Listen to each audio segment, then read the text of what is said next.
Bueno, buenos días en primer lugar a todos, hermanos. Tenemos ahora el tiempo de la palabra del Señor y sabemos que esta semana hemos tenido del 16 al 20. Estos capítulos hablan de la disciplina, del futuro, de una serie de naciones, ¿verdad? De Israel, de Siria, de Etiopía, de Egipto. Y son capítulos especiales para poderlo entender, ¿verdad? Porque es mucha profecía la que aquí hay. Pero yo me he centrado en el capítulo 17 por amor del tiempo, ¿verdad? Sabemos el tiempo que disponemos. El capítulo 17 nos habla de un pacto que hizo Israel, cuando dice Efraín, sabemos son las 10 tribus del norte, con Damasco, que es Siria, ¿verdad? El país de Siria. Y este pacto que habían hecho estas partes seguramente para protegerse de enemigos, pues no dio resultado, fue un desastre. Y ahora veremos el porqué, ¿verdad? Por la sencilla razón, ¿verdad?, de que el pueblo de Israel, si vemos toda la historia en el Antiguo Testamento, ellos muchísimas veces fueron liberados, ¿verdad?, por el Señor. Pero claro, ¿qué ocurría? Que cuando ellos pues se ligaban con las naciones limítrofes, eso estaba prohibido por el Señor en su palabra, porque se olvidaban del Señor y de las protecciones que habían recibido. El Señor le había prohibido que se mezclaran con estos pueblos porque lo iban a arrastrar a la idolatría, ¿verdad? Y al culto de sus dioses. Pues bien, en esta profecía, Isaías va a hablar de varias cosas. Y antes quiero aclarar una cosa que es importante. Muchas veces no entendemos bien las profecías, porque a lo mejor en el mismo capítulo la palabra de Dios va a mezclar hechos separados por el tiempo. O sea, que no son hechos que se den en el mismo tiempo. Por ejemplo, pongo un ejemplo, para que vayamos entendiendo después el desarrollo de este pasaje. En el Mateo 24, el Señor está hablando, por un lado, del tiempo en que el Imperio Romano iba a destruir la ciudad de Jerusalén y el templo, y después en el mismo capítulo habla de cuando pasen los días de la tribulación, dice, aparecerá en el cielo la señal del Hijo del Hombre y vendrá el Señor con gran gloria y su iglesia a instaurar el milenio. Claro, eso en el mismo capítulo, si no sabemos que está hablando de tiempos distintos, pues puede producirnos, ¿verdad?, que no entendamos bien. Bueno, pues aquí en este capítulo 17 hay también algo de eso, hay distintos tiempos que aparece. Comienza el verso 1 diciendo, profecía sobre Damasco. He aquí que Damasco dejará de ser ciudad y será montón de ruinas. Aquí hay una profecía. Damasco, como sabemos, es la capital de Siria, ¿verdad? Donde fue el apóstol Pablo cuando iba para perseguir a la iglesia.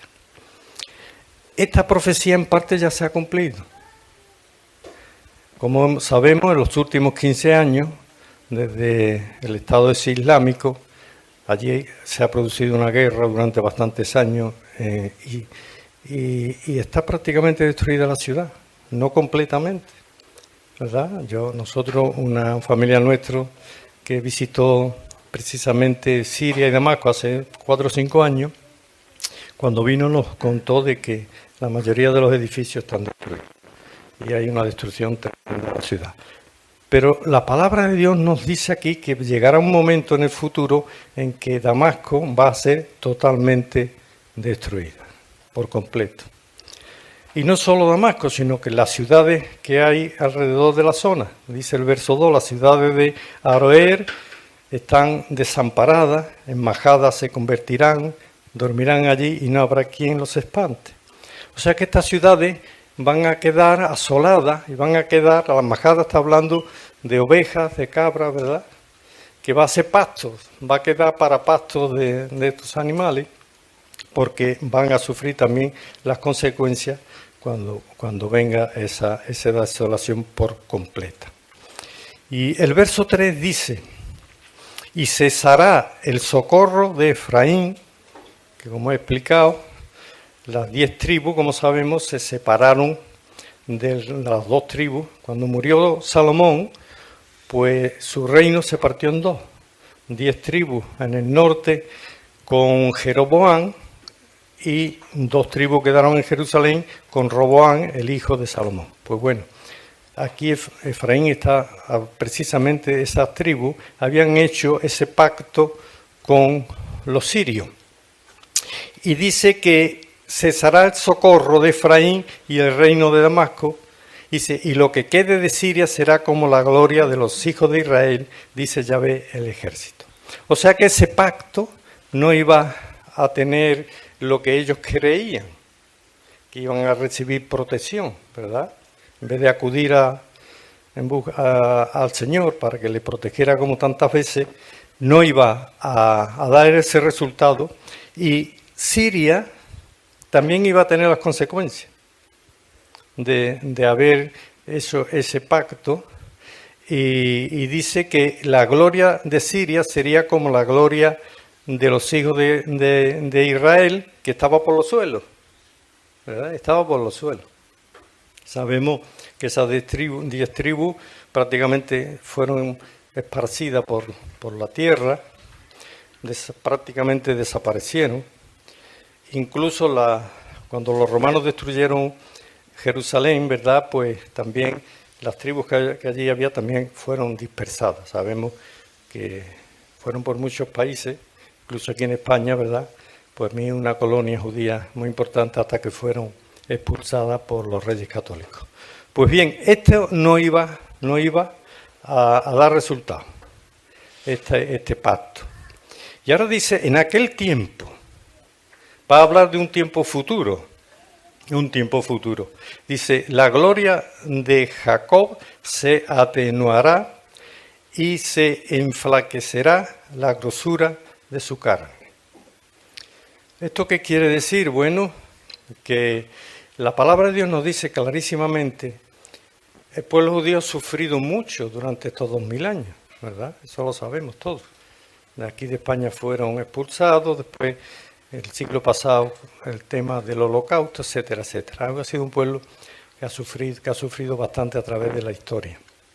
Pero la palabra de Dios nos indica claramente en muchos pasajes, sobre todo del Antiguo Testamento, que en el tiempo en que final, antes de que el Señor venga, pues el pueblo de Israel va a sufrir, ¿verdad?, las consecuencias de la tribulación.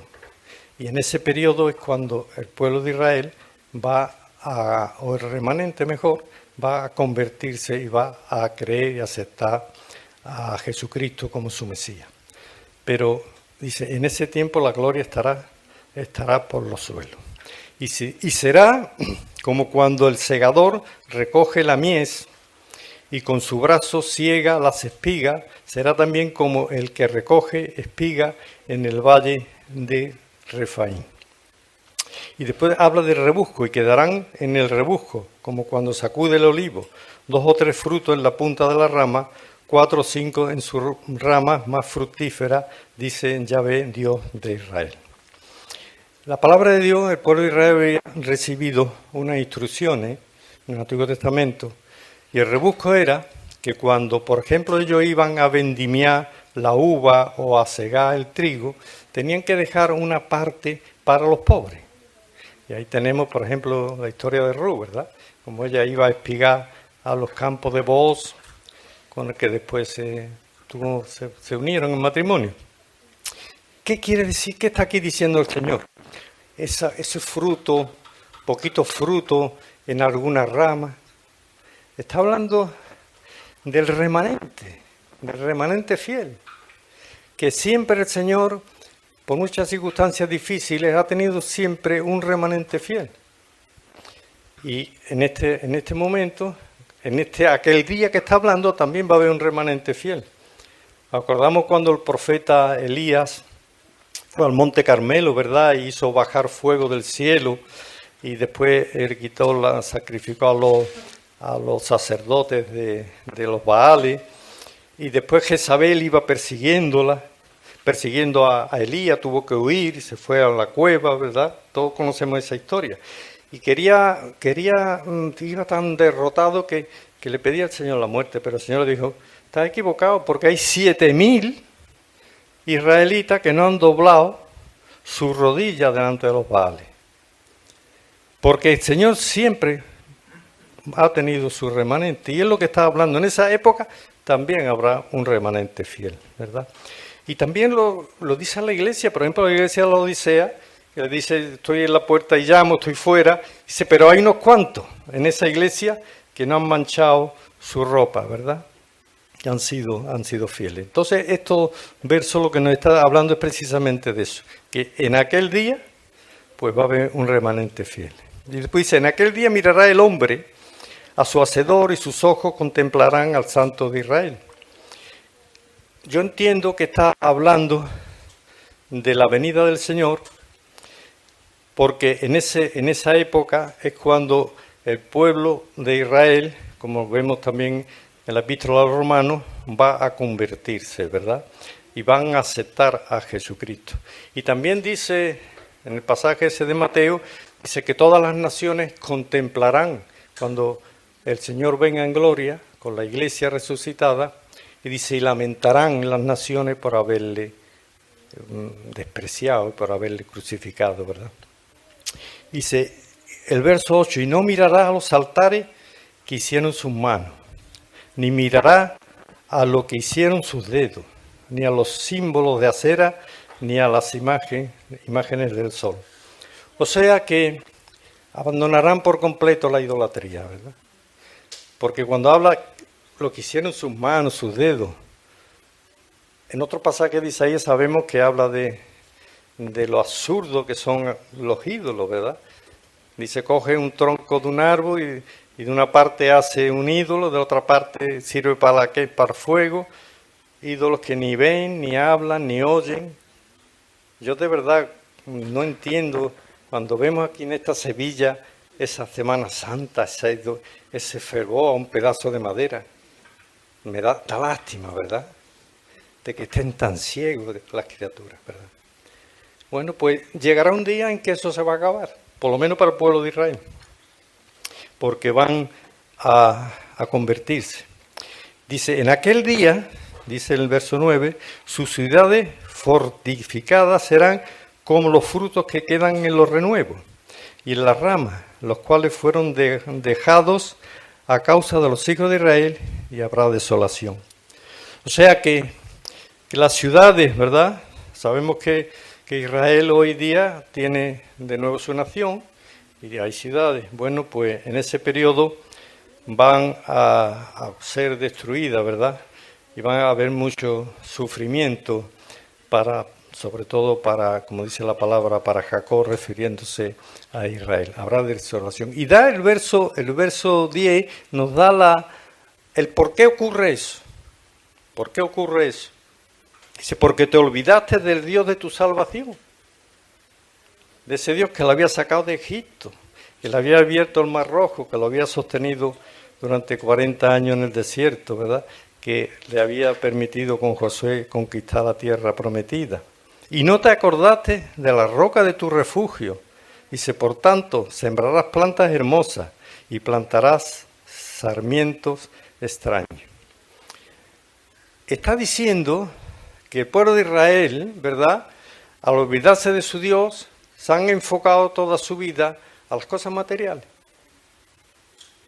Pues sabemos todos que el pueblo judío, por ejemplo, en la actualidad, gobierna la finanza del mundo. Casi todos los bancos más fuertes del mundo son judíos. Y muchas multinacionales son judías, controlan los diamantes. Se han olvidado de su Dios y se han enfocado solamente en lo material. Recuerdo yo hace unos años, no sé cómo vamos de tiempo, pero no pasan, yo tenía empresa de instalaciones y fui a un judío que tenía una casa preciosa enfrente de la Girarda, en el barrio de Santa Cruz. Y me cayó bien, o sea, yo le caí bien a él y empezamos a hablar. Y le dije yo, oye, ¿por qué los judíos tenéis tanta prosperidad económica?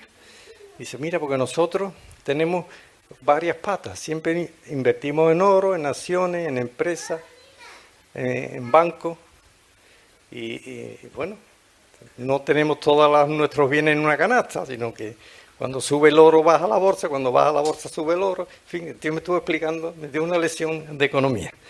Pero es verdad, ellos se han olvidado de su Dios y van todos al tema económico. Pero mira lo que dice el verso siguiente, dice, el día que las plante, las hará crecer. Ellos han crecido económicamente, ¿verdad? Dice, su simiente brotará de mañana, dice, pero la cosecha será arrebatada en el día de la angustia y del dolor desesperado. O sea que esa prosperidad, ¿verdad?, económica, ese esfuerzo material, pues llega en el día de la angustia que está cercano, dice, todo eso va a desaparecer. Y eso también es una lección para nosotros los cristianos, ¿verdad? Que a veces en nuestra vida, como estamos viviendo en medio de una sociedad materialista, dedicamos mucho esfuerzo y mucho tiempo a las cosas materiales y muchas veces, ¿verdad?, nos olvidamos de servir al Señor. Hay multitud, dice el 12, de muchos pueblos que harán ruido como estruendo del mar y murmullo de naciones que harán alboroto como bramido de muchas aguas. Está hablando aquí de ¿qué? De conflicto entre naciones. El siglo pasado, hermano, entre las dos guerras mundiales y las demás guerras, la guerra de Corea y todas las guerras que hubo demás, hubo creo que más de 150 millones de muertos. Tremendo, ¿verdad? Y él es lo que aquí está hablando, porque el ser humano no aprende de la historia. Sabemos los ruidos de guerra que está habiendo en Europa, ¿verdad? Ya han pasado 70, 80 años. Y las nuevas generaciones ya no conocen la historia, pero si escuchamos hoy día a los políticos, muchos están avisando de que como esto estalle, puede haber incluso una tercera guerra mundial, ¿verdad? Aquí lo está diciendo la palabra, ruido, estruendo.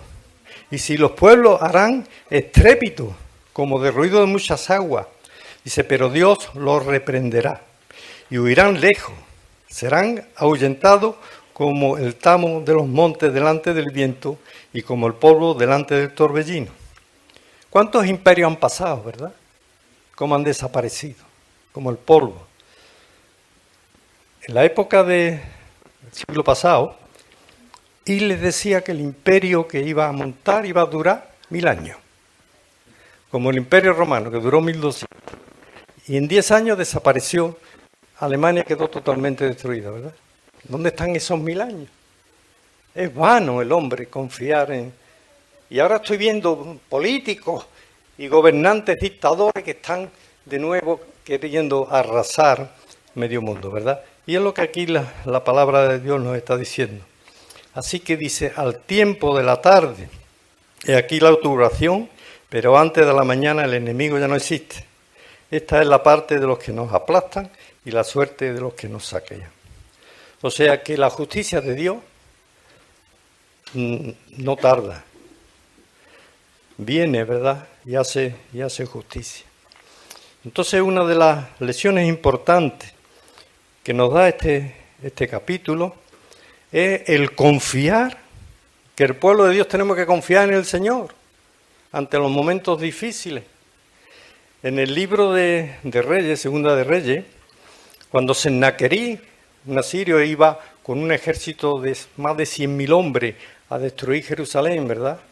Y llegó el embajador de Sennaquerí y le presentó una carta al rey para que claudicaran porque iban a ser destruidos si no sacaban la se rendían, ¿verdad? Y entonces el rey puso esas cartas delante, fue al templo y puso las cartas delante del Señor. Y digo, Señor, mira la amenaza que aquí hay. Nosotros no tenemos fuerza para enfrentarnos a este ejército. Sálvanos. ¿Qué pasó? Dice la palabra del Señor que aquella noche el ángel del Señor salió y se mataron unos a otros los asirios, ¿verdad?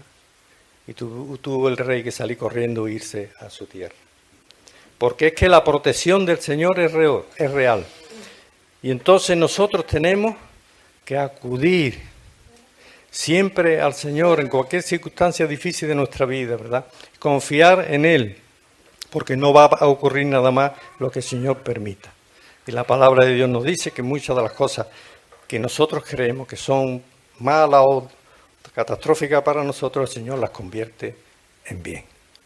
Así, hermano, que vemos que la palabra de Dios se cumple, que tenemos un Dios que nos va a proteger, aunque los tiempos que se acercan son difíciles. Al Señor sea la gloria.